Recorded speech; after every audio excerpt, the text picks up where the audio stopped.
Hey, good morning, everyone. Dave back again with Dashboard Devotions.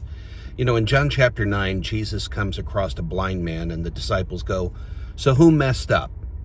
Who sinned, him or his parents, that he was born blind?" Now, it's a dumb question because how do you sin before you're born? So it couldn't have been the second one. But a lot of times we think we get a bad life because of sin or because of other people's choices. And really, that's karma. You do bad, you get bad. You do good, you get good. That's karma. That's not God. Jesus spits on the ground, makes some mud, puts it caked on the guy's eyes. His eyes don't work anyway. It almost seems like he's making it worse. Jesus could touch him and he would be healed. Jesus could speak and he would be healed. Why is Jesus not doing this? Why does he make it hard on the man? Do you ever feel like that? Like, God, you could snap your fingers, you could solve my problems. God, you could just do it. And he spits on the ground. The man can hear the sound. He knows what's being put on his eyes. And do you ever go through something like that? Like, before you know the outcome, you think like God's spitting on you, like God's making it worse.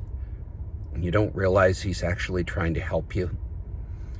The man then has to go with the thought in mind where all the religious people around him go, it must be because you messed up somewhere. Must be because you messed up somewhere. And two, I got to find, while I'm blind, I got to find this pool and I got to go wash in it because Jesus said, go wash this mud that he put on my eyes off in this pool.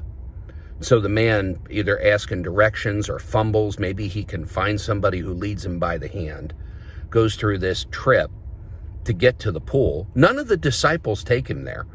Jesus, they can't leave Jesus' side. They're too busy being spiritual, being leaders. They can't walk a blind man to a pool so that he might get his sight back, which is the most important thing you could do that day. But no, we got to stay in our position near Jesus. The man goes to the pool. He washes his eyes. And for the first time in his life, he sees his reflection looking back at him. He sees who he really is. The dirt goes away, his eyes work, and life begins brand new. Can I tell you something? We all look through this world with some dirt in our eyes. We don't see clearly. And if we would just come to Jesus for a washing, we would go away seeing ourselves as we really are for the first time. And when he does that, he goes to worship. He eventually finds Jesus face to face and loves him and believes him and follows him. I hope today that you could have some clear sight. God is not out to get you. God is not spitting on you. Sometimes we just have some mud in our eyes from this world that needs to be washed away so that we can see ourselves and see Jesus more clearly. See him clear today.